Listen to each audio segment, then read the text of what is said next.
Hola, ¿qué tal? Te habla Álvaro Herrera. Hoy desde los estudios de Lowit, Venezuela, me encuentro acompañado de la doctora Teresa Borges y el doctor Richard Rodríguez Blaze para un nuevo episodio de Derecho Com. En esta oportunidad estamos recibiendo la visita de un invitado de altísimo nivel que va a aportar ideas y conocimiento a un tema que estoy seguro les va a gustar. ¿No es así, Richard? Sí, exactamente, Álvaro. El tema es derecho deportivo, derecho al deporte, con especial referencia al dopaje. Es una persona que realmente se ha dedicado a estudiar y a implementar algunas iniciativas en ese sentido, pero bueno, que sea la doctora Teresa quien haga la presentación de nuestro invitado. Tenemos aquí a mi querido amigo Humberto Grisaldi, un amigo desde que estudia Derecho, de los pasillos de tribunales, y bueno, una persona que es sumamente seria, comprometida en las actividades en que se ha desplegado. Es profesor de la Universidad Central de Venezuela, en la Universidad Monte Ávila, en Derecho Procesal, Práctica Jurídica, Introducción de Derecho. Es litigante también, eso es valiosísimo porque damos una gran experiencia. Fue juez también de primera instancia, juez ejecutor de medida, vicepresidente de la Liga Profesional de Desmóvil, así que ya me dirán si sabrán o no de lo que vamos a conversar. Redactor del Código de Ética de ILBB, viste que aprendí. Y además, colector certificado en USA del MLB, MLS, NHL, que es de las pruebas de dopaje. Muy bien. ¿Vieron? Y amigo de la casa. Amigo de la casa. No, Menos mal que le tocó a usted la presentación. Yo no me hubiera aprendido todo eso. Ah, viste, no, yo medio chulete. Y pana de la casa, porque de verdad que una persona de aprecio, de verdad que está de más decirlo. Bienvenido, Humberto. Gracias. Un placer tenerte aquí, sabemos de tu especialidad en el tema y sé que este tema va a ser, que además estos dos personajes que me acompañan estaban locos por este tema. Total. Estaban desesperados. Eso fue una persecución. Sí, señor. Es verdad. Bienvenido, tienes toda la palabra. Gracias, muy amable a ustedes, de verdad, Álvaro, a ti, Teresa y a Richard por la invitación, de verdad.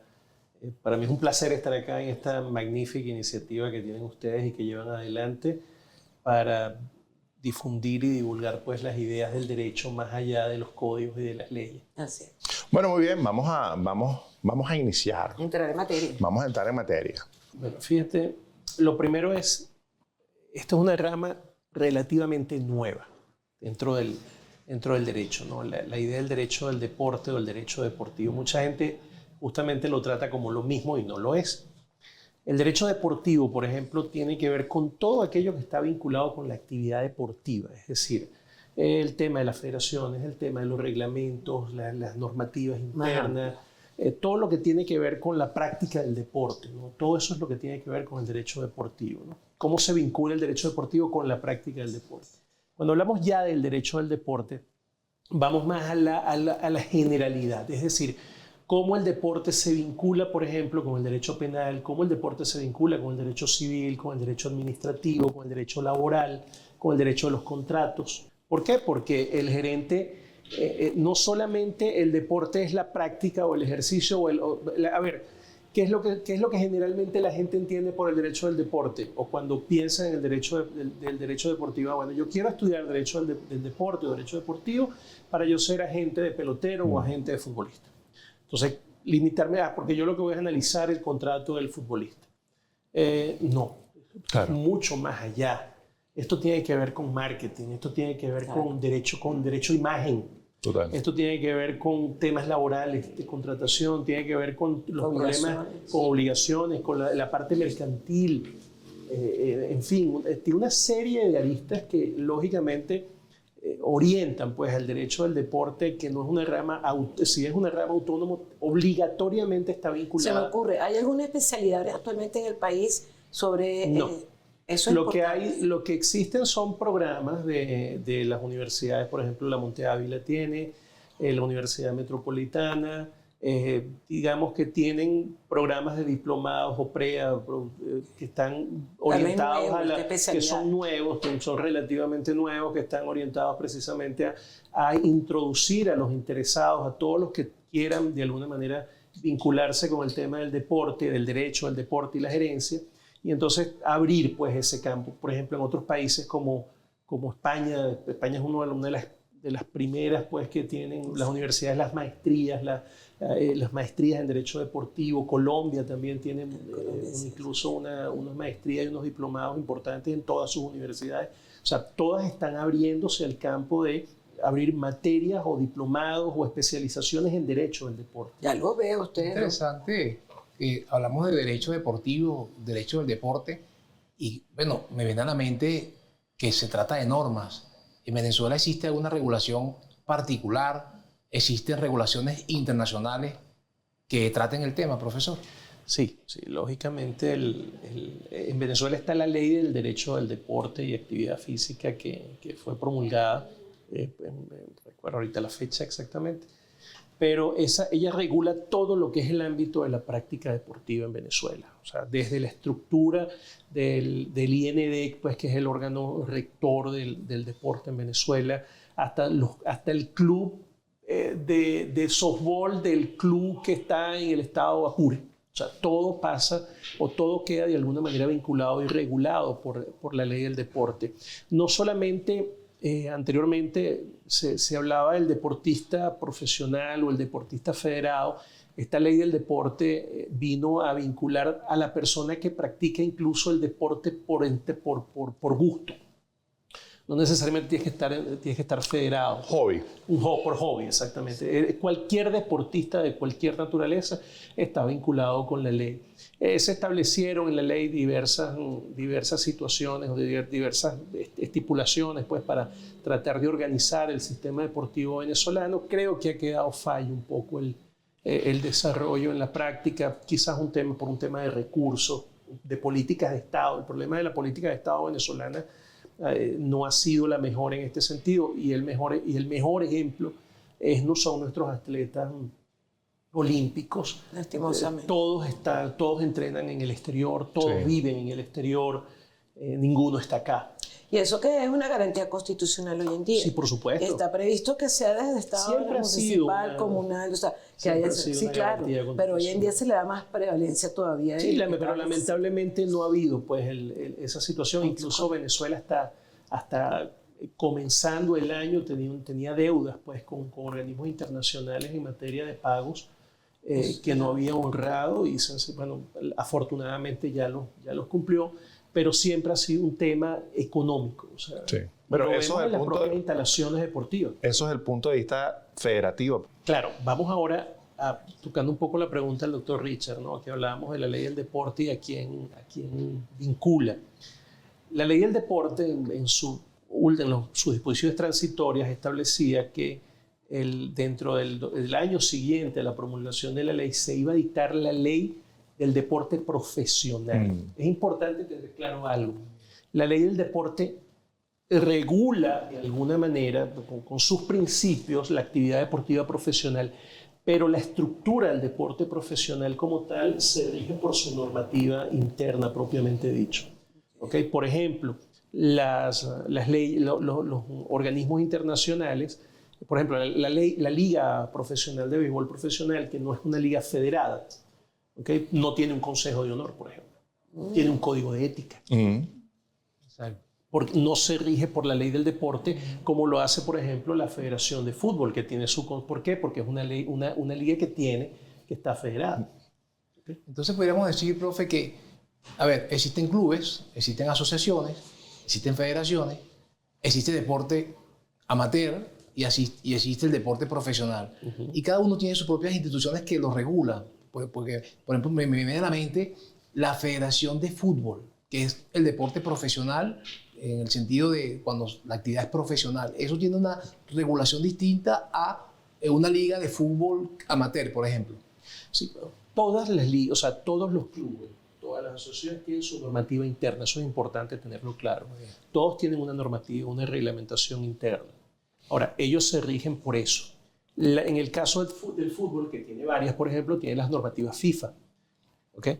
Entonces, las normas FIFA regulan muchísimo el ámbito del funcionamiento del fútbol profesional y el fútbol amateur en Venezuela. ¿Okay? Porque tienen su su propia normativa, el béisbol tiene su propia normativa, el baloncesto tiene su propia normativa también, pero el baloncesto también es federado. Entonces tiene que adecuar sus normas en todos esos aspectos, ¿no? Lo importante con el derecho al deporte y aquellos que estén interesados, por supuesto, en manejarlo, es entender que hay un sinnúmero de reglas, de normas que tienen que conocer y que a veces y que generalmente están vinculadas directamente con la propia ley del deporte, pero que de alguna manera funcionan también de forma autónoma. Por ejemplo, si tú vas a un club, no quiero poner nombres, pero un club privado que tiene pues una dirección de deporte, tiene una serie de normativa interna dentro de las cuales está, por ejemplo, el reglamento del deporte en ese club determinado. ¿Okay? Ese reglamento tiene que estar en consonancia también con la ley del deporte en Venezuela. Pero además, perdón, Sí. pero además también con la normativa que rige a nivel internacional. Sí, pero claro. Claro, para que esté todo claro. Fundamentalmente tiene sus propias normas particulares en el sitio, pero además siempre con vista.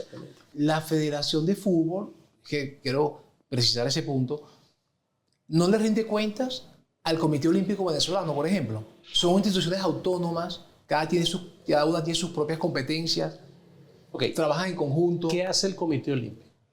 El Comité Olímpico se encarga de todo lo que tiene que ver con el movimiento olímpico internacional. Hay un Comité Olímpico Internacional que es el ente máximo, que es el que regula todo lo que tiene que ver con el movimiento olímpico a nivel mundial. Perfecto. El Comité Olímpico se encarga precisamente de llevar adelante todos esos parámetros o todo lo que tiene que ver con el movimiento olímpico venezolano, los atletas y tal, qué sé yo. Entonces, la federación, el fútbol profesional venezolano, a quien le tiene que, en dado caso, rendir cuenta ante una determinada situación es a la FIFA.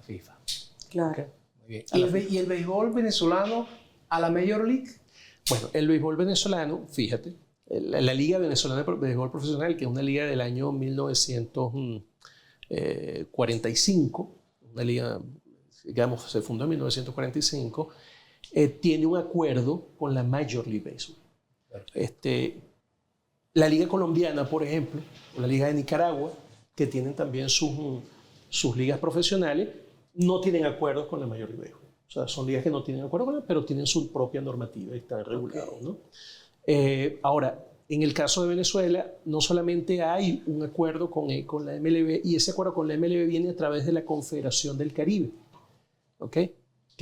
La Confederación del Caribe, que es un movimiento que es el que organiza la Serie del Caribe, que está conformado por Venezuela, México, Dominicana y Puerto Rico. Puerto Rico. Cuba ya no. Ellos firman lo que se llaman el Winter League Agreement, que es un acuerdo, el acuerdo de invierno. Es decir, cómo se van estas 4 ligas a vincular con la Major League Baseball. Eso tiene que ver con contrataciones, eso tiene que ver con los acuerdos de los peloteros, los permisos.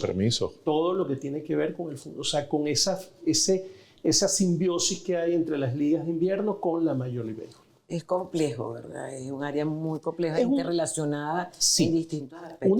Una de las cosas que es importante que la gente sepa el derecho deportivo, que, insisto, en principio va más allá de que yo quiero ser representante de un jugador, es entender la vinculación que existe y lo que tú tienes que analizar entre todo lo que está involucrado. Y entender algo, el que quiera meterse en el derecho deportivo para hacer dinero la tiene difícil, porque esto es un tema más de pasión que de dinero. Que de dinero. ¿Okay? Vamos a hacer nuestro primer corte y los invitamos a ver una sorpresa, un trabajo especial realizado por los pasantes que se envíen el agua.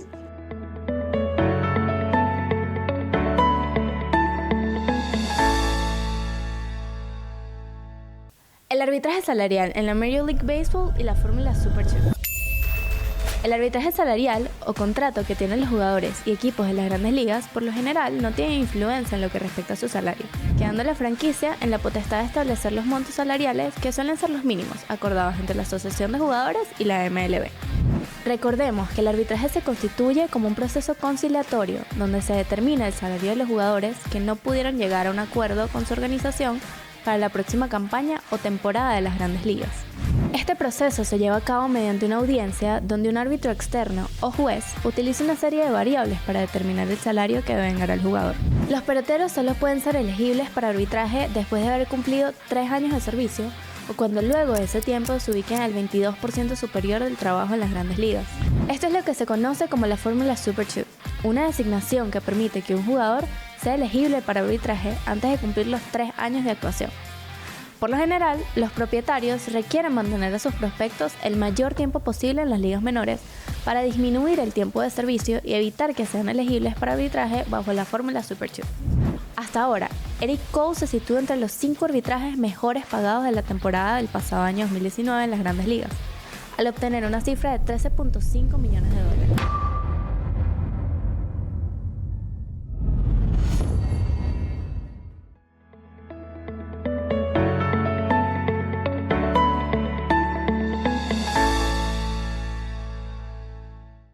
Estamos de vuelta en Derecho Con.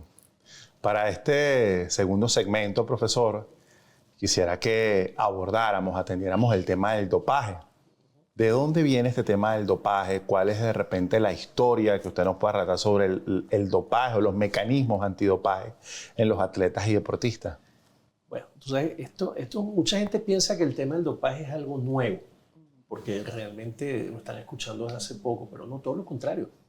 La primera mención que se hace a la palabra dopaje viene del año 1886 en Inglaterra, donde se hablaba del uso de sustancias para darle a los equinos para mejorar el rendimiento de los caballos. Luego, bueno, comenzó todo este camino y bueno, 1886 el término, pero si nos vamos atrás nos vamos mucho más. Los mayas, por ejemplo, utilizaban sustancias para poder mejorar el rendimiento en los juegos que ellos tenían. Los vikingos, no sé si ustedes recuerdan que los vikingos eran famosos por su fortaleza y por su ferocidad en los ataques, y era que los vikingos usaban, antes de ir a las batallas, usaban un compuesto que sacaban de los sapos, un sapo específico, preparaban ese compuesto, y ese es el antecedente del LSD. Del ácido lisérgico. Los Berserker, que se llamaban los Berserker, que eran los guerreros vikingos, que eran una locura, que llegaban como locos a los campos de batalla. Era por esto precisamente que se metían en. De hecho, hay algunas ideas de que los soldados nazis también utilizaron drogas. Sí, como no solamente los nazis, los americanos también. Eso hay por ejemplo, hay pinturas en China donde se puede ver incluso al emperador masticando las hojas de ginseng y cosas de estas para ese tipo de cosas. En la Primera Guerra Mundial, más en la Primera Guerra y en la Segunda también, dentro del suplemento que le daban a los soldados, no solamente nazis, sino a los alemanes, sino a los americanos, a todos, eran unas pastillas de anfetaminas para poder justamente poder llevar adelante el proceso de la guerra. Y eso muchas veces explicaba... Son estimulantes, la anfetamina es un estimulante. Y explica luego las avanzadas que habían extraordinarias de 3 días, 4 días, sitiar una ciudad, tenían mucho que ver con eso. Y también tuvo que ver mucho con lo que vino después de la guerra, que eran las enfermedades mentales de los propios y las adicciones de los soldados a las anfetaminas. Episodio Vietnam. Sí, bueno, Vietnam fue uno de los episodios más claros sobre eso, pero en la Segunda Guerra también sucedió y en la Primera también. Entonces siempre lo daban precisamente al fenómeno del estrés de guerra. ¿no? Postraumático. Sino también tenía que ver con el tema del uso de pastillas. Cuando todo eso vino, tenemos el caso, los primeros casos sonaron con los ciclistas. Hubo 2 casos famosos de ciclistas en los años 60 que murieron en pleno Tour de Francia, se cayeron y murieron de un infarto, y luego precisamente en la autopsia se determinó que tenían sustancias que mejoraban el rendimiento, y entonces es cuando la UCI, la Unión de Ciclistas Internacional, la Federación de Ciclistas, es la primera precisamente que establece la prohibición del uso de sustancias. Y bueno, ha venido evolucionando durante todo este tiempo, y hemos visto casos emblemáticos, por ejemplo, como la Clínica Balco en el caso del béisbol. Vimos el caso de Lance Armstrong, famoso de los 7 Tours de Francia, donde él mismo reconoce que ningún ser humano puede ganar 7 Tours de Francia si no está dopado. O sea, no hay manera de ganar 7 Tours si no te dopas. Luego viene el caso del informe Mitchell, el famoso informe Mitchell del Congreso de los Estados Unidos, que destapó pues, el tema del dopaje en Grandes Ligas. También tenemos el famoso caso Alex Rodríguez, Claro. con la clínica Biogénesis. Fueron casos emblemáticos, ¿no? Los casos del atletismo, por ejemplo, en Los Ángeles 84, donde justamente algunos deportistas de atletismo, Ben Johnson, por ejemplo, salió positivo también en esa oportunidad. El problema del dopaje tiene una arista que es evidente. ¿Mejoras el rendimiento del deportista? Sí. Claro. ¿Compites con ventaja frente Obviamente. a otros? Sí. ¿Afecta tu salud? También. Pero además resulta desigual o injusto para los otros Fair play. competidores. Claro, pero lo que se busca es más que cuidar la salud del deportista por el consumo de estas sustancias, es tratar de preservar la competencia. ¿Es así? La limpieza en la competencia. El tema de salud del deportista forma parte obviamente forma parte de la lucha contra el dopaje. Ahora me pregunto yo, cuando hacen estos procedimientos y sale alguien, pues como estos casos ya que tú has nombrado, has mencionado, ¿cómo queda la dignidad y honor de ese atleta o ese profesional? Y puede luego otra vez... Sí, fíjate.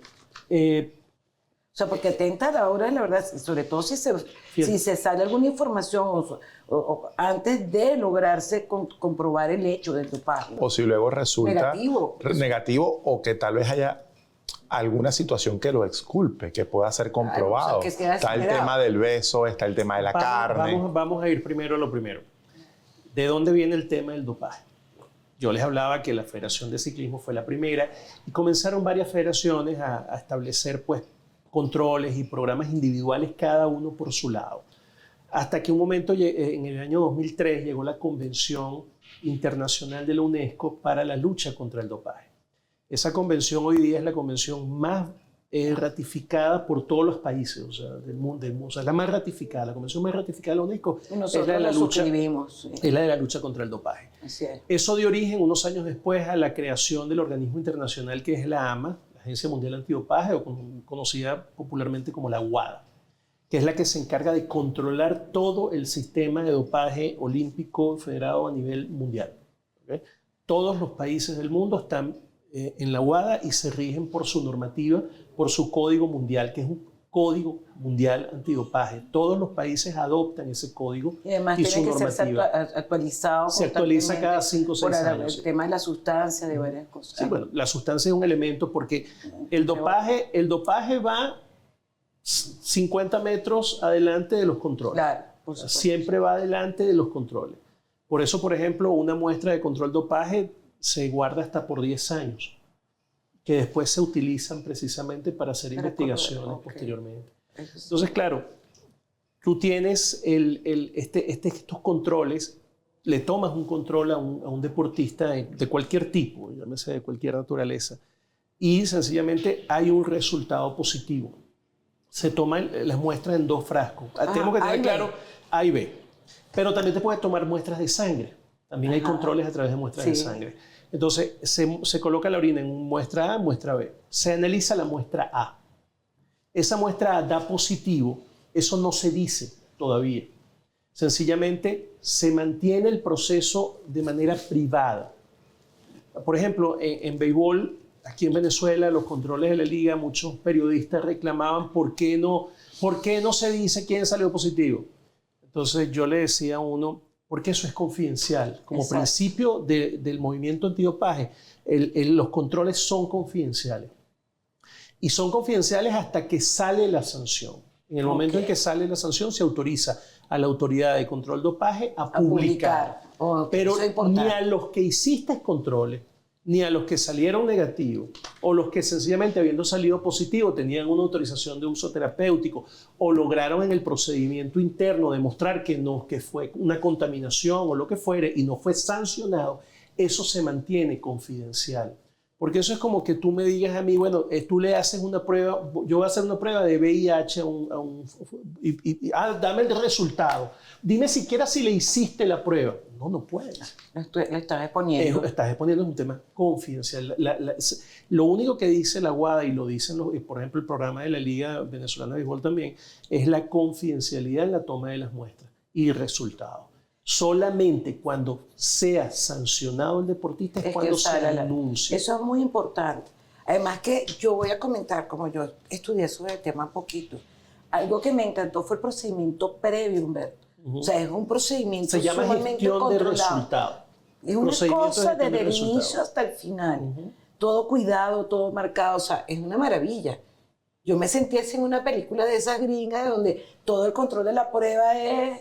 Sí, me acordé de la teoría del árbol caído, de la prueba del árbol caído. O sea, una cosa impecable, muy lindo. Sí. ¿Podrás referir algo sobre eso? Sí, cómo no. Es un procedimiento muy sencillo. O sea, llega el resultado, se notifica al jugador. El jugador tiene la opción de practicar la prueba B, que es quiere que se le haga el análisis al frasco B. Siempre, hoy día, en el 100% de la prueba B sale confirmada la prueba A, porque es la misma orina. Claro. Tomada en el mismo momento. Hubo un caso de un laboratorio donde cuando pidieron la prueba B salió negativo, salió contrario. Al laboratorio inmediatamente le suspendieron la licencia, el laboratorio no volvió más nunca a hacer pruebas antidopaje ni nada, porque no es posible que eso pase, no es posible que eso pase. Es un error del laboratorio. Entonces, ¿qué pasa? Que no sabes cuál de las dos pruebas es la correcta. Claro. Yo he oído, profesor, de casos donde, por ejemplo, atletas de alto rendimiento que son, digamos, preparados por un experto, un entrenador físico versado, es quien les suministra esa sustancia y a la hora de salir positivo se excepciona o se excusa diciendo que, bueno, que él no tuvo la responsabilidad porque él no lo hizo con la intención porque no sabía que esa sustancia estaba prohibida. ¿Eso es procedente? ¿Qué opinas? Sí, fíjate, el deportista siempre es responsable de lo que tiene en su cuerpo, de lo que ingresa a su cuerpo.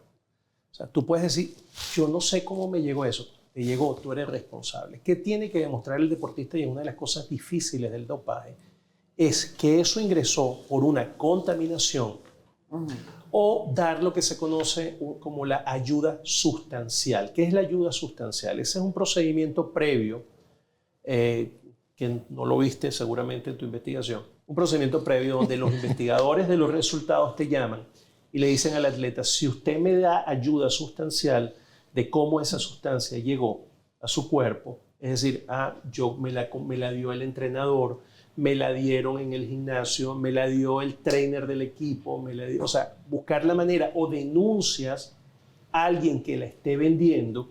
Eso es lo que se conoce como una ayuda sustancial, y es una ayuda sustancial que al deportista se maneja también confidencialmente y el deportista sencillamente le disminuyen la sanción. Asumir la responsabilidad es una ayuda sustancial. Con ayuda sustancial. Muy bien. ¿Y qué tipo de sanciones existen? Mira, hay dos sustancias, en el movimiento mundial se conocen dos sustancias específicas y sustancias no específicas.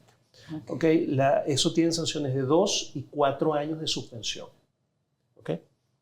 2 y 4, las específicas 4, las no específicas 2. Entonces, un deportista a sus 20 años que salga positivo en una sustancia puede ser objeto de una sanción de 4 años. ¿Qué le cuesta? Que le cuesta 4 años de... En el béisbol no aplica, es importante tener esto claro, porque quizás muchas personas que nos están viendo no entienden esto. ¿Qué pasa con el béisbol, con las ligas profesionales, específicamente en las ligas americanas y la canadiense de hockey? Estas ligas profesionales no están bajo el sistema WADA. Estas ligas profesionales tienen sus propios programas antidopaje, es decir, la Major League Soccer, la National Hockey League, la Major League Baseball, la NBA, ¿okay? Y me faltó una, no recuerdo ahorita cuál es. La Liga Venezolana de Béisbol es la única liga profesional en América Latina que tiene un programa independiente de control de dopaje. Okay. La única. No hay otra liga profesional que tenga un programa independiente. Todas las demás ligas se manejan con sus oficinas nacionales antidopaje. Que valga la propaganda, fue durante la gestión precisamente suya en la vicepresidencia. Exactamente. Sí, en la que nosotros estuvimos allí, tuvimos un caso muy conocido precisamente y recuerdo que el doctor Oscar Prieto, que era el presidente de la liga, teníamos los escritorios uno al lado del otro y un día se voltea y me ve y me dice... ¿Tú no crees que podamos hacer un programa antidopaje? ¿Podemos hacer un programa antidopaje en la liga? Y yo le contesté, no tengo la más remota idea. Pero podemos proceder. Pero déjame estudiar el asunto. Y ahí fue como yo comencé a estudiar el tema del dopaje. Hace más de 10 años.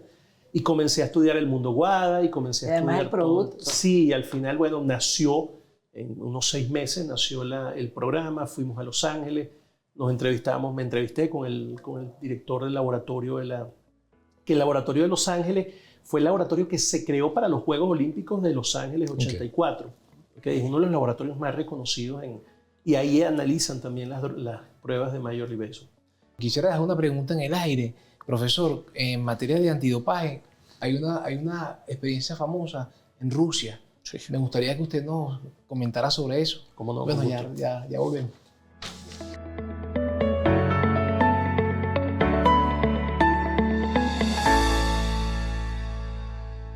Fecha 6 de agosto del año 2019, la Sala Político-Administrativa se pronunció mediante la sentencia 539 respecto a la apelación realizada por el ciudadano Jesús Escalante Patiño, en su carácter de presidente de la Federación Bolivariana de Kenpo Karate, en vista de que no se reconocía su cualidad como presidente de la federación y también se desconocía el valor del certificado de registro emitido por el Ministerio del Poder Popular para el deporte a la Federación Bolivariana de dicha disciplina, el cual valida su funcionamiento como una organización social promotora del deporte. En este caso, la Sala Político-Administrativa afirma que el acceso a la justicia no puede ser obstaculizado por la imposición de formalismos enervantes, por lo cual el tribunal debe otorgar al despacho saneador al justiciable, para poder corregir el error que conste en actas y así poder continuar con la prueba. El tribunal, al no otorgar este lapso para poder esclarecer los documentos fundamentales de los que partirá la admisión del juicio, está contrariando el derecho fundamental a la tutela judicial efectiva y en especial a la garantía de acceso a los órganos de administración de la ley. Por lo tanto, la Sala insta a la Corte Primera en el contencioso administrativo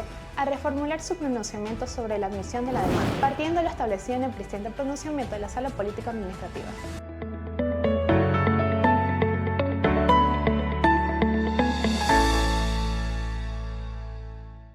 Bueno, de vuelta con este bloque donde creo que nos vamos a divertir bastante.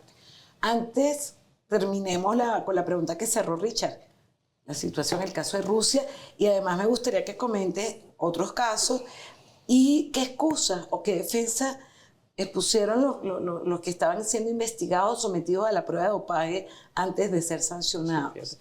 El caso de Rusia es un caso emblemático.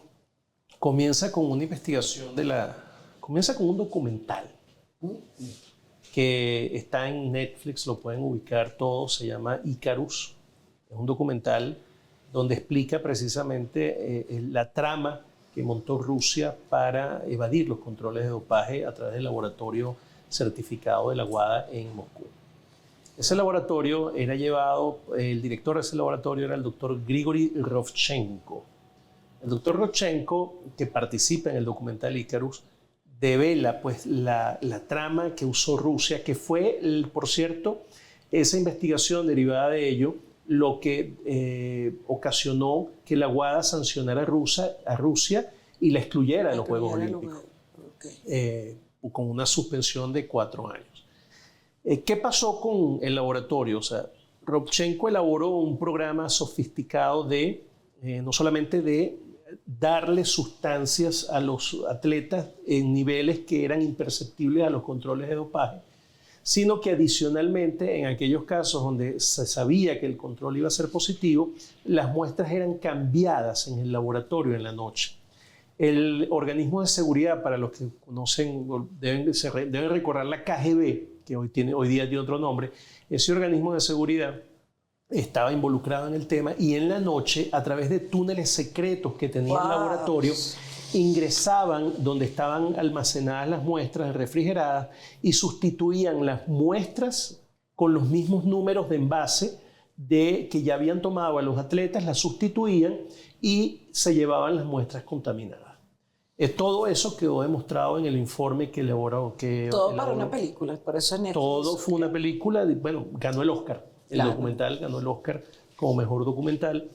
Y hoy día Rovchenko vive en los Estados Unidos con el programa de protección de testigos. Entonces está bajo el programa de protección de testigos en Estados Unidos porque a raíz de que se destapó el escándalo en Rusia de los controles antidopaje y del laboratorio de la AMA, por ejemplo, el viceministro del deporte le dio un infarto y se murió. Otro alto dirigente del deporte del ministerio también se suicidó. O sea, entre los suicidios y las muertes, pues, hubo responsables que pagaron pues, esa grave situación allá. Hubo 2 o 3 casos de muerte sospechosas en Rusia por este incidente.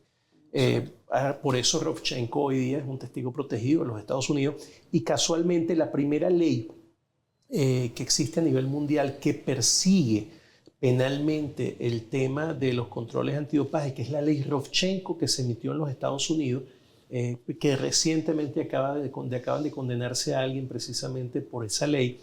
Fue la primera ley en honor precisamente a Precisamente te iba a preguntar, cuando llegan estas, o sea, se comprueba que hay un dopaje ilegal y según la sanción que se llama, esto podrá llegar incluso a penal, ¿verdad? Dependiendo si no es penal, o sea, la sanción, el positivo, claro, no, el positivo no es penal, pero por ejemplo, el dar sustancias, el traficar con las sustancias, sí tienen sanciones penales a través precisamente de la ley Rovchenko. ¿Y evadir los controles?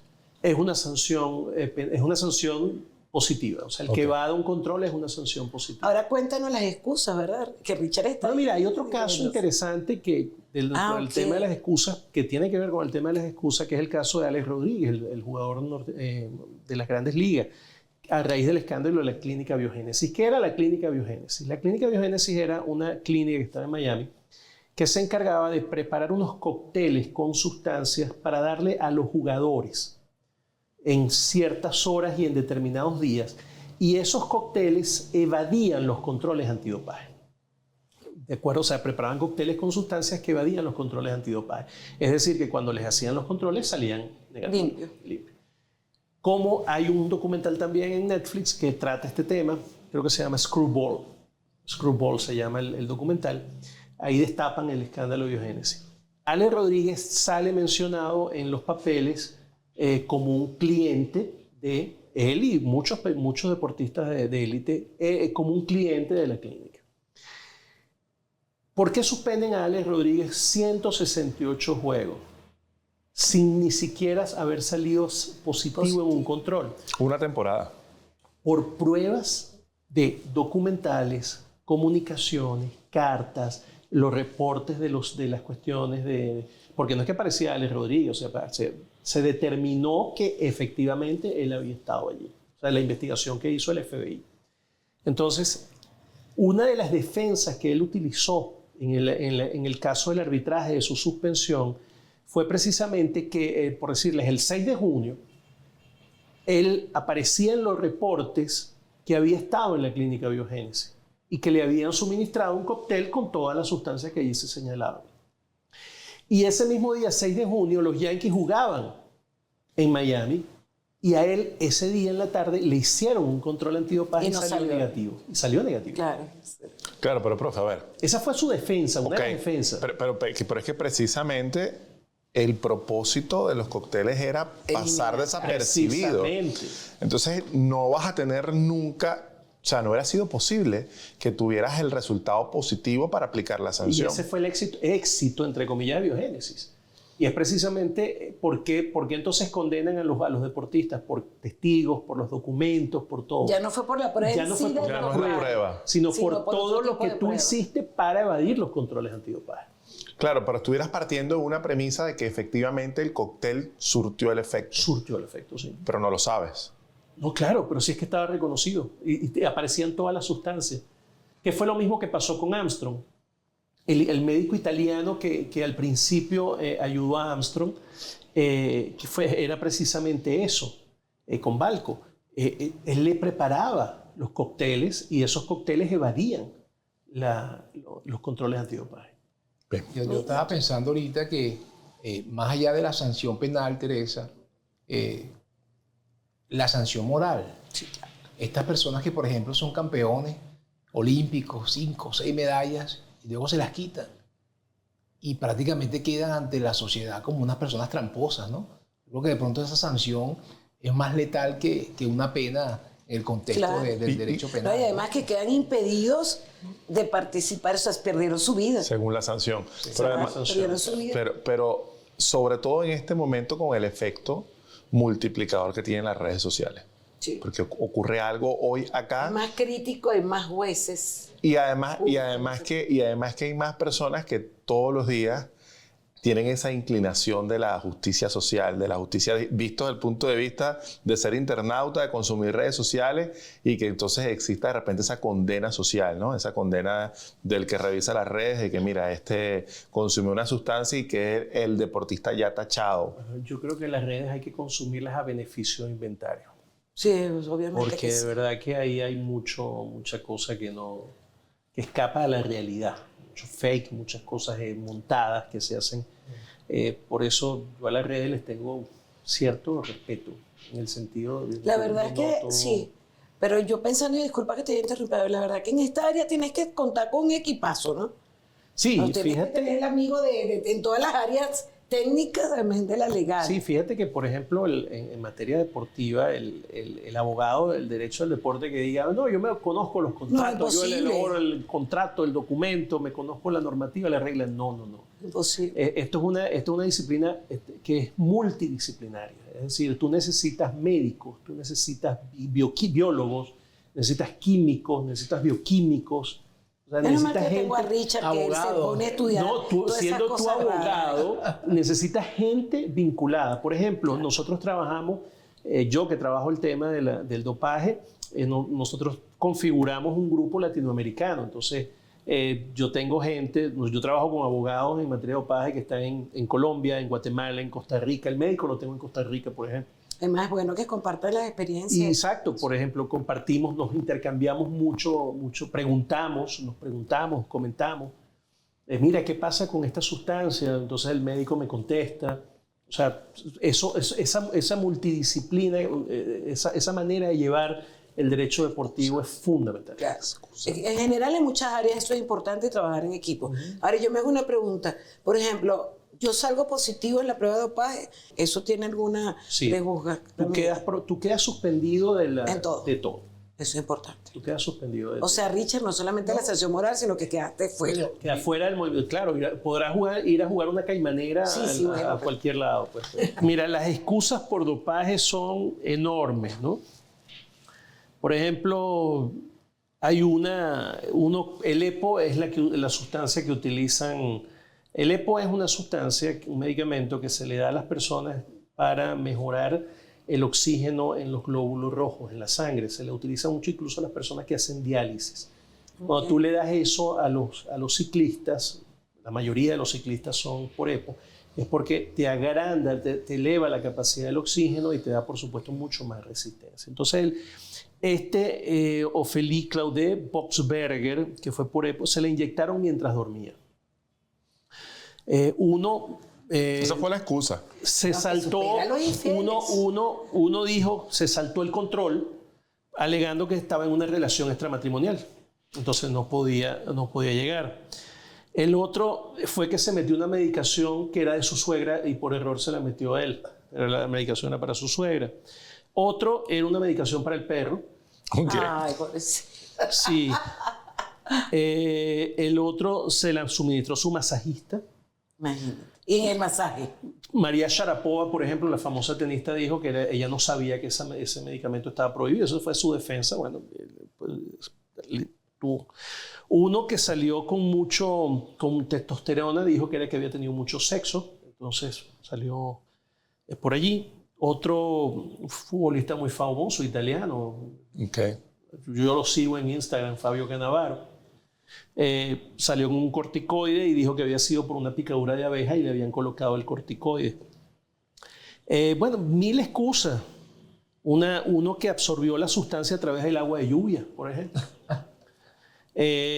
Otro que comió mucha carne, ingesta de clenbuterol, entonces comió muchos chuletones y el chuletón estaba contaminado.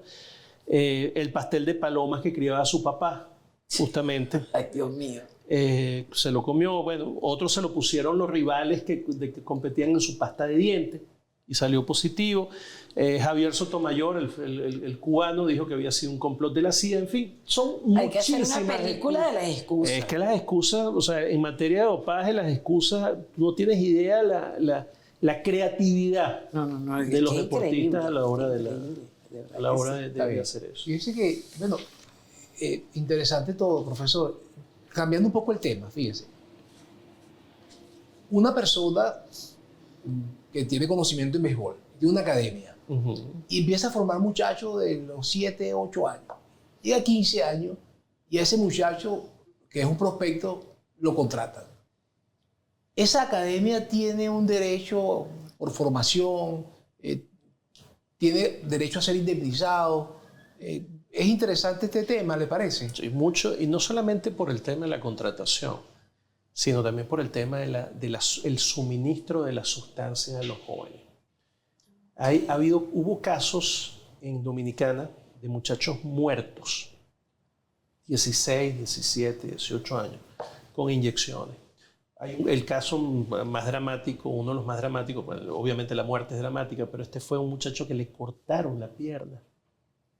Tuvieron que cortar la pierna porque le inyectaron un medicamento para precisamente, porque el problema no es el problema no es el dopaje para mejorar el rendimiento, no. Aquí viene otra cosa que tiene que ver con la parte de los contratos, yo necesito poner a este muchacho en condiciones de que tenga una buena firma.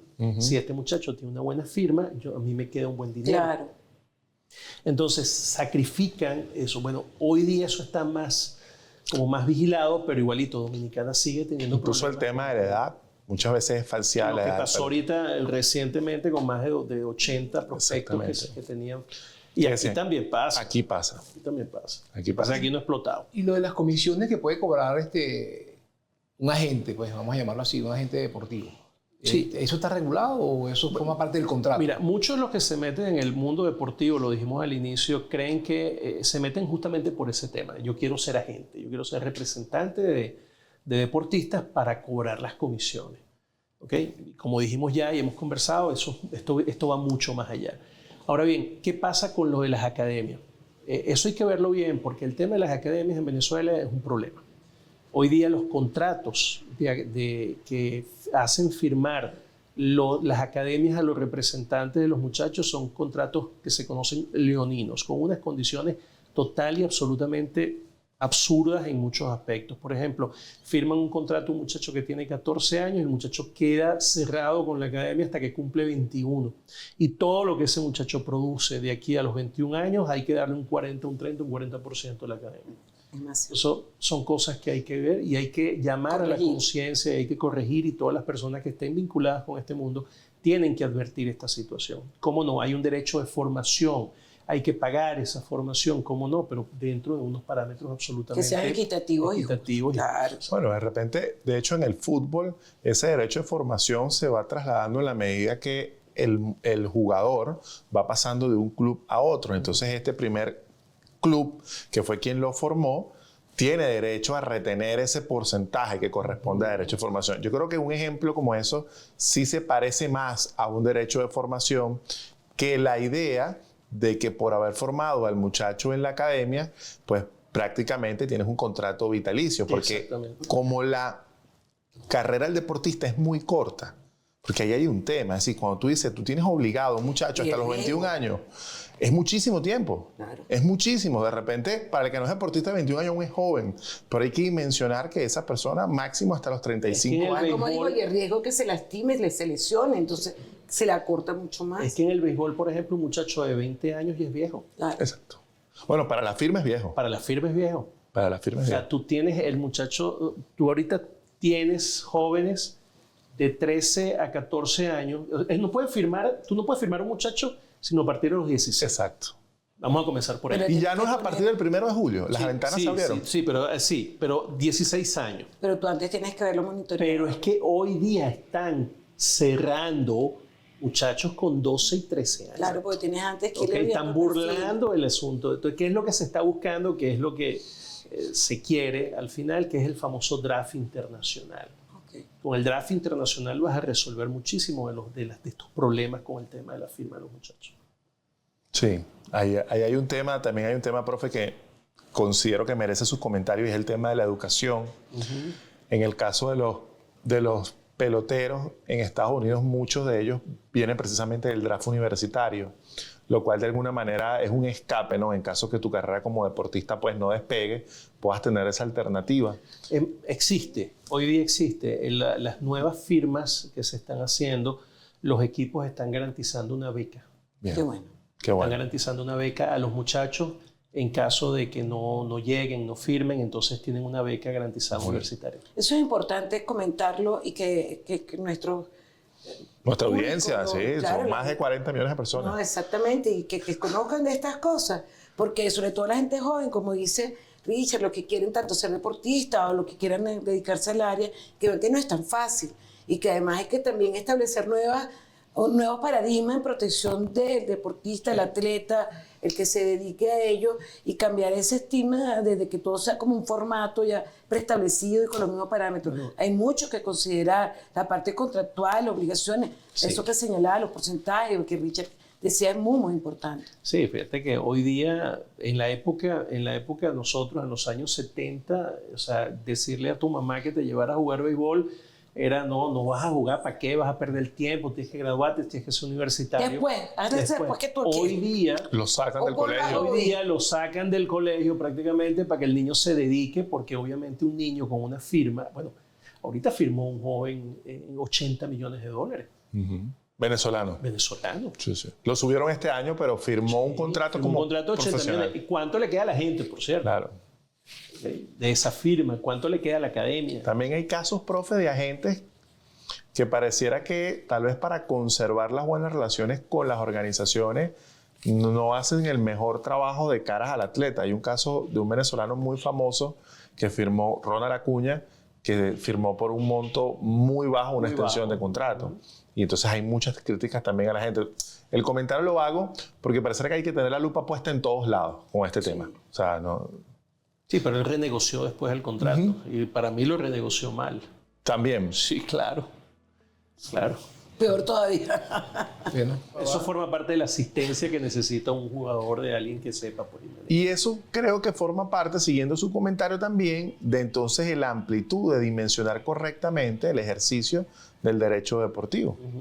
Bien. Bien, vamos a un corte. Nos toca ir a un corte. Vamos a dejar una dinámica que se llama la dama ciega y ya volvemos con el profesor.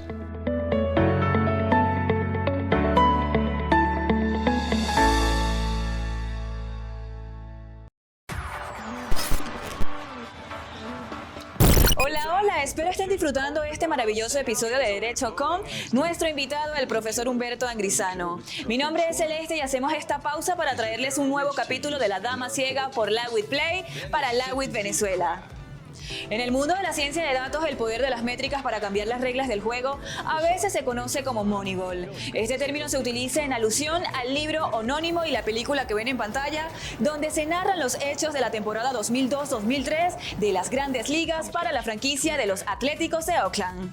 Moneyball sigue al gerente general Billy Beane, quien desarrolla modelos estadísticos no convencionales para reclutar jugadores infravalorados y construir un equipo competitivo con un presupuesto limitado.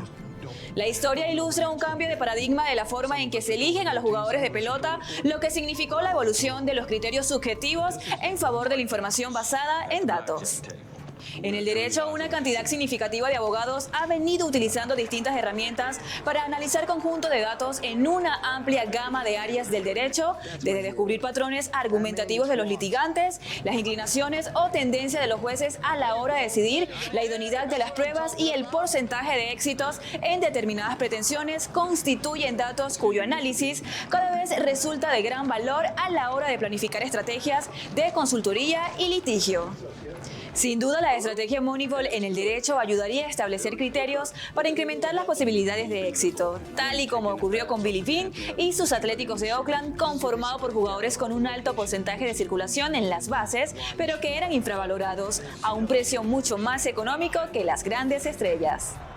Un dato importante es que a pesar de que en esa temporada los Atléticos de Oakland perdieron en la serie divisional, 2 años después los Medias Rojas de Boston adoptaron el método Moneyball y se convirtieron en campeones de la Serie Mundial luego de haber esperado por un anillo desde la maldición del Bambino de 1918.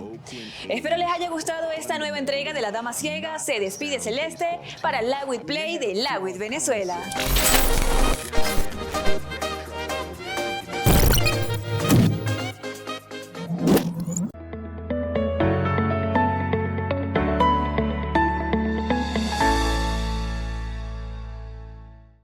Bueno, bienvenidos a nuestro último bloque creo que el tiempo no rindió esta vez. Bueno, nunca Lo dice con pesar, doctora. ¿Ah? Lo dice con Claro, porque no nos ha rendido y yo que he ido aprendiendo aquí cada vez más, me encantó esto, que ya sabes que no soy la deportista extrema, pero oye, ha Pero sido maravilloso. te hiciste la tarea porque te leíste el procedimiento Viste, de que no dopaje. solamente Sí. eso, me puso el giorno, Exacto. como dicen por ahí. O sea, que no estuvo mal.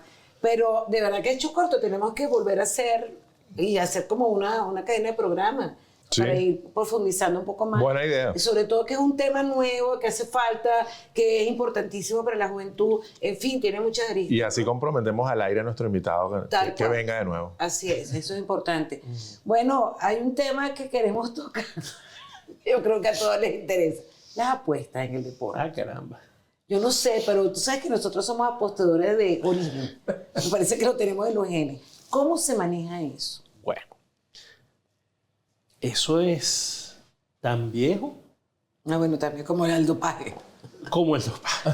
O sea, el tema de las apuestas en el deporte es algo que viene desde hace muchísimos años. Vamos a hablar específicamente del béisbol. No voy a tocar otros deportes. Hay casos en el fútbol italiano que fueron emblemáticos. Juventus. No me hables porque ese es mi equipo. Por eso no No los podemos quiero lastimar tocar, susceptibilidades. no vamos a exactamente. Entonces, pero fueron casos emblemáticos con temas de apuestas. En béisbol, el caso más claro, digamos, el que digamos, marcó el camino en béisbol fue el de los Medias Negras de Chicago en 1919. Que realmente se habla de los Medias Negras del 19, pero el caso explotó fue en 1920, porque la Serie Mundial fue en 1919, pero el caso realmente explota en 1920. ¿Qué fue lo que sucedió? Hubo la denuncia, hubo un apostador judío, por cierto, muy famoso, estuvo vinculado con la gente de los mafiosos de Nueva York. Este apostador, supuestamente, entre comillas, logró contactar a 7 u 8 jugadores de los Medias Blancas, que eran los favoritos para ganar la Serie Mundial. Y el acuerdo fue que ellos iban a hacer lo posible para que Medias Blancas perdieran, y por supuesto el que apostaba contra Cincinnati, que era el otro equipo, se iba a volver multimillonario, como efectivamente sucedió. Se hablaban de montos de $5,000 en aquella época cada jugador. Un jugador ganaba $200, $300 al mes, o sea, era un mercado. Y bueno, ahí habían, el caso más emblemático de todo fue el caso del descalzo Joe Jackson. Yo tengo incluso el testimonio traducido de Joe Jackson en la corte, y es una cosa espectacular, porque decían que a pesar de todo, Joe Jackson, que era la estrella del equipo, no estaba involucrado en el asunto. Descalzo Jackson, como era el apodo que se le conocía, era porque jugaba descalzo. En un juego los Spike le apretaron y comenzó a jugar descalzo, y ahí se quedó con el apodo. Bueno, fueron sancionados de por vida de la MLB, de la Major League Baseball, del béisbol profesional en Estados Unidos. Ahí se nombró al juez Landis, que fue comisionado durante muchísimos años, que fue precisamente un juez que vino a poner orden en el deporte, en las apuestas allá en el béisbol, que suspendió de por vida a estos jugadores, pero que a su vez fue el que retrasó la entrada de los negros al béisbol, porque era extremadamente racista, el juez Landis. Esas son las contradicciones, Las contradicciones en el deporte. O sea, si Landis de repente no hubiese sido otro, quizás no hubiese entrado, el número 42 no hubiese entrado. Jackie Robinson. Jackie Robinson hubiese entrado muchos años antes. Y bueno, casualmente, recientemente la MLB acaba de incluir en sus estadísticas las estadísticas de las ligas negras para entrar allí, cosa con la que no estoy muy de acuerdo, porque no puedes comparar 168 juegos contra 80 juegos que jugaban en las ligas negras. Y bueno, esas son cosas que hace Manfred, yo no sé con qué sentido, pero bueno, en fin, eso nos estamos desviando un poco.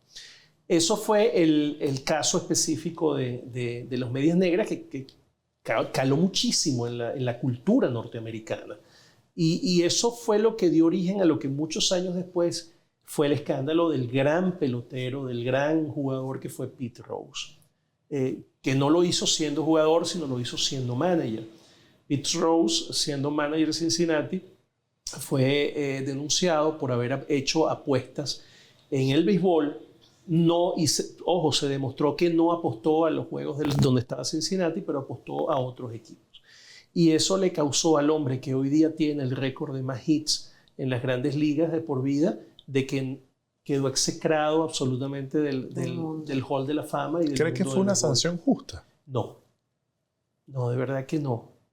Es un tema personal, pero digamos, porque yo crecí con Pete Rose, claro, viendo a Pete Rose, entonces no soy objetivo. Cuando me preguntas si es justo o no, no soy objetivo. Para mí no, pero mucha gente considera que sí. Casualmente ahorita, hace un par de días, tuvimos la noticia de suspendieron de por vida también a un jugador venezolano, el hijo de Tucupita Marcano, por haber hecho apuestas. O sea, $150,000 apostó y apenas ganó un 4% de las apuestas, lo cual deja que, bueno, el muchacho perdió su carrera y todo eso. Y tenemos, por supuesto, el emblemático, que es el caso de Shohei Ohtani, con su intérprete, que, por cierto, Pete Rose dijo que en la época en que él estaba, si no hubiese sido lo mismo si él hubiera tenido un intérprete, claro, la cosa hubiese sido distinta.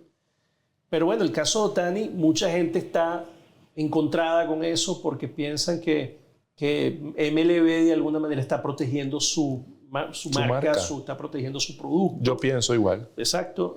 Yo creo que es difícil porque no solamente estamos hablando de la investigación de la MLB, sino también se involucró al FBI. Okay. Y caramba, en Estados Unidos puede pasar muchas cosas. Y mataron a un presidente y nadie supo quién lo mató. Creo que en todas partes del mundo pasa. Entonces puede que sí, puede que no. Pero se determinó y el propio intérprete reconoció que él le había robado el dinero a Ohtani. ¿Okay? Y que él había hecho las apuestas y que Ohtani no estaba en conocimiento de eso. Bueno, ya tienes la declaración del intérprete, tienes las investigaciones que después se hizo, porque lógicamente todas estas investigaciones van cruzadas con teléfonos, claro, con chats de WhatsApp, o sea, todo eso estaba ahí. Si hubiese habido alguna participación, así sea mínima, de Ohtani, hubiese quedado en algún medio probatorio. Profe, ¿y cuál es el tratamiento que se le da al tema, el tratamiento regulatorio que se da al tema de las apuestas deportivas en Venezuela? Mira, acá es difícil, hay una ley de apuestas que está, pero en Venezuela no, y hay empresas incluso que están a través de aplicaciones sirviendo pues de medios para realizar apuestas. La Liga Venezolana de Béisbol, creo que la Liga de Fútbol y la Liga de Básquet han tomado muy en serio, y esto es una crítica que hago incluso a nosotros mismos, a pesar de que en el año 2013-2014 tratamos de hacer algunas investigaciones internas en ese sentido. Yo creo que sí, yo creo que hay que ahondar en esto. Yo creo que las ligas profesionales tienen que entrarle de lleno a este asunto porque ha habido campanazos, ¿okay? Ha habido campanazos y nosotros no es que vivimos en una isla, claro, que no vivimos en Alcatraz. Que o sea, estamos ajenos a... No, eso pasa aquí, y aquí hay apuestas ilegales y hay bancas ilegales, y sencillamente yo creo que hay que ponerle la lupa a ese asunto. Yo quisiera aprovechar la oportunidad de preguntarle al profesor, que ha estado involucrado fundamentalmente con el tema del béisbol venezolano. Ahorita hay una liga mayor profesional. La pregunta va dirigida a si le parece que en Venezuela existen las condiciones para ampliar en la liga profesional la cantidad de equipos que tradicionalmente conforman la liga. ¿Eso es beneficioso? ¿No hay condiciones para hacerlo? Bien, sobre la liga mayor, es una iniciativa bien interesante. Yo creo que es importante que se haya creado la liga. Tiene un importante apoyo también de los entes gubernamentales del gobierno. Creo que deberían hacer controles antidopaje en la liga mayor. Creo que los controles antidopaje tienen que darse en todos los deportes para dar una garantía de seriedad. Como yo les explicaba hace un rato, la Liga Venezolana de Béisbol es la única liga en Latinoamérica de cualquier deporte profesional que tiene un programa independiente de dopaje. Y eso es importante, eso da prestigio, eso da seriedad a cualquier liga profesional. Sobre la expansión, eso se viene hablando desde hace muchísimos años en la liga. Muchísimo, no ahorita, se viene hablando desde hace muchísimos años. Hubo una primera expansión que fue la de Petroleros de Cabimas en Cabimas, y Caribes de Oriente o Caribes de Anzoátegui en Puerto La Cruz. Luego Cabimas pasó a Araure, de Araure pasó a Margarita, se cambiaron Bravos de Margarita. Y bueno, fíjate que a pesar de ello, después de esa expansión, que fue la última que vivió la liga, se ha venido conversando y ha habido incluso gente que se ha acercado a plantear la posibilidad de la expansión con un equipo en San Félix, por ejemplo, en el estado de San Félix, otro en Táchira, en Mérida. El problema es si efectivamente hay capacidad para montar y esos equipos pueden de alguna manera soportar toda la carga económica que representa mantener un equipo de béisbol profesional durante 3 meses en la pelota de invierno. Y hacer una expansión, porque en una ciudad, yo te invito, dime una ciudad para montar un equipo de béisbol que te pueda garantizar, primero, el estadio, que tener un estadio en condiciones. ¿Por qué los Bravos por qué Pastora salió de Araure? El estadio. No iba nadie al estadio. Y estabas a una hora de... Y en Margarita, De hecho, hay una anécdota de Bravo, de Pastora, que jugó un juego extra para llegar a la final. Y muchas personas en la liga se dice que estaban ligando que no ganara el juego extra. Para no tener que ir a Araure. Porque luego no había infraestructura para garantizar la cobertura de medios a esos 3 juegos que le hubiese correspondido a Pastora en la final. O sea, el tema de hotel. Sí, Okay, son muchos elementos. Sí. Los aportes económicos, general. Infraestructura, capacidad de, digamos, meterle 6 juegos a una plaza, por ejemplo, como Mérida, por poner un nombre. O sea, ¿cuántos jugadores hay en Mérida? O cuánta gente que le gusta el béisbol. Lamentablemente el béisbol se ha dejado en los últimos años Y el fútbol superar por el fútbol, porque Sí, hace 15 era al años... revés. O sea, el béisbol era el béisbol y el fútbol era aquellos que están jugando por allá, unos Los muchachos. muchachos, así como un Pero el deporte. deporte... Por lo en menos del Venezuela- año 42 ha sido así. Exacto. Entonces, la Liga Venezolana de Béisbol, y bueno, quizás la Liga Mayor está aportando también, tenemos que ir hacia allá. Pero eso viene precisamente. ¿Qué hizo el fútbol inteligentemente? Se fue a las bases. ¿Qué está haciendo la Federación Venezolana de Béisbol con la profesora Araceli en la federación como presidenta? Precisamente creando un programa de Sembrando Béisbol. Claro, que tú Es decir, comentabas. vamos a sembrar el béisbol, porque abajo es donde está. Hoy día tú le preguntas a un niño, vamos para meterte al béisbol. No, yo quiero ir a fútbol. Messi, Ronaldo, el otro. No, Messi, no. O sea, ya no. En mi época era Concepción, Manitrillo. Sí, es verdad, uno creció con Y yo más pienso, joven. fíjese, profe, también me parece que merece sus comentarios sobre esto.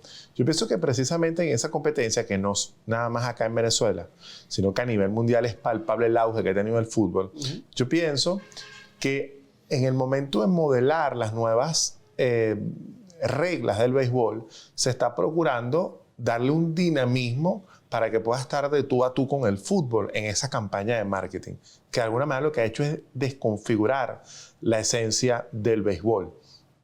Cuando un manager tiene que necesariamente, al momento que llama a un pitcher, que enfrente 3 bateadores, siendo que hay managers que tenían por estilo de juego zurdo contra zurdo, derecho contra derecho, cuando el lanzador tiene un tiempo límite para hacer el lanzamiento, para efectuar el lanzamiento, y el bateador también para traer la caja de bateo. Entonces, no sé qué comentario, no sé si tiene usted algún comentario que hacer que merezca, porque efectivamente el béisbol está viendo cómo el fútbol, no solo en Venezuela, lo está opacando, pero entonces pareciera que está tomando medidas para darle más dinamismo que al fanático que ya tiene, porque entonces ahí es donde yo veo el problema.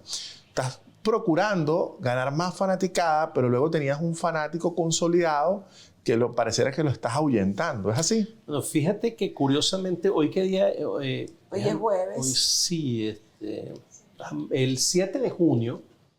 El 7 de junio y el 8 de junio es la serie en Londres. Así es. ¿Okay? MLB va a jugar en Londres y eso forma parte precisamente de la política de MLB de expandir, de llevar a ciudades o a países como Inglaterra, Londres, Qué bueno. juegos de Grandes Ligas. Y te garantizo que eso va a ser un lleno total. Claro, qué bueno. Eso está bien. Para mí Manfred tiene buenas intenciones y se queda hasta allí. Para mí ha sido fatal Manfred como comisionado. Es una opinión muy personal, lógicamente. Yo no estoy de acuerdo con algunas, no, con unas sí, con otras no. Creo que sí había que dinamizar un poco el tema del juego, que se estaba haciendo muy pesado, pero tampoco ha sido una cosa extraordinaria lo que se ha ahorrado en tiempo, según las últimas. Entonces están en la búsqueda de seguir buscando.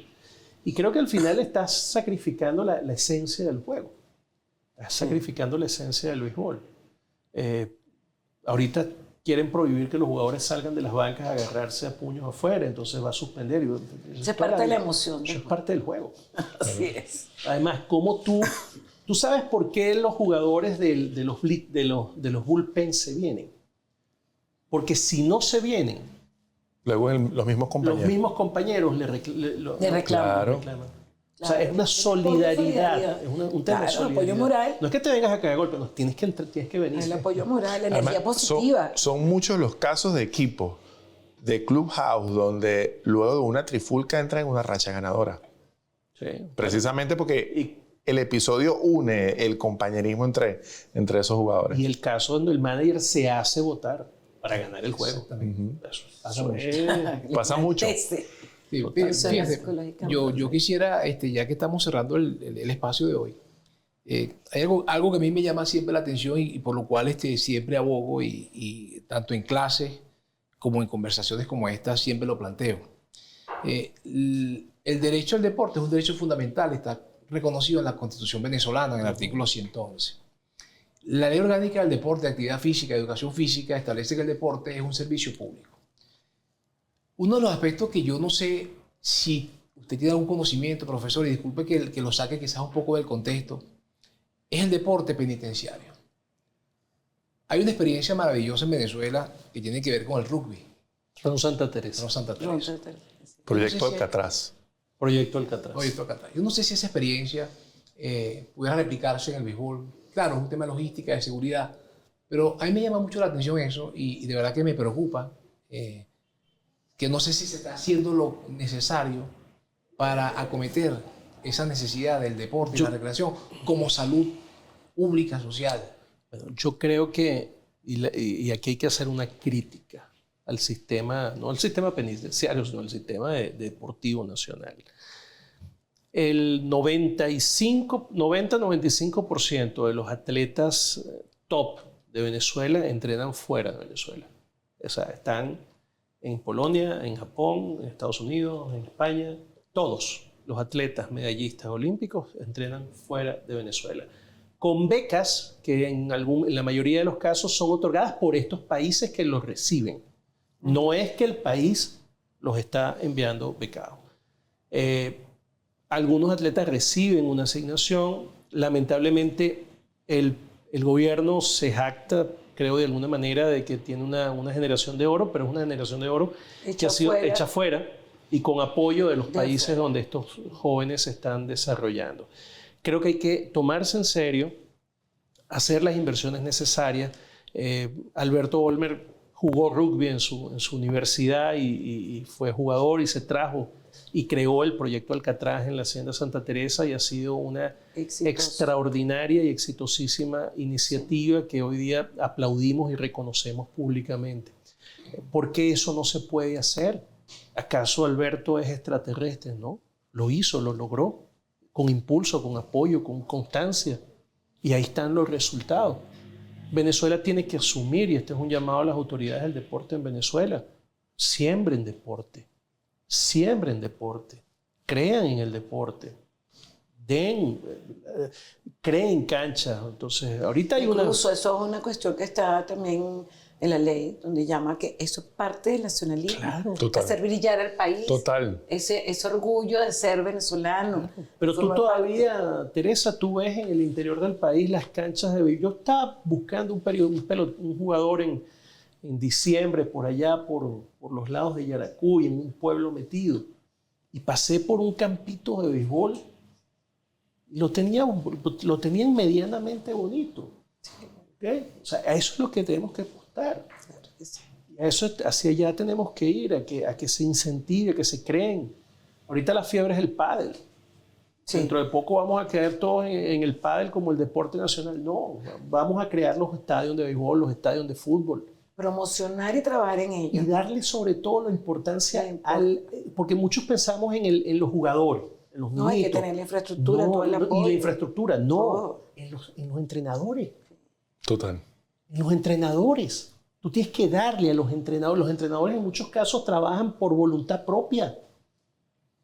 Sin Pero apoyo. es un área, como tú dices, que realmente, igual que la educación, que se trabaja por amor. Claro, Por exactamente. amor y porque se cree en ello. Pero sí, la invitación es que se incentive y se den los recursos, porque no es un tema de dinero, es un tema De voluntad. disposición, de voluntad, a hacer las cosas bien, a crear esa generación, pero aquí, Y sentirnos orgullosos. y sentirnos orgullosos.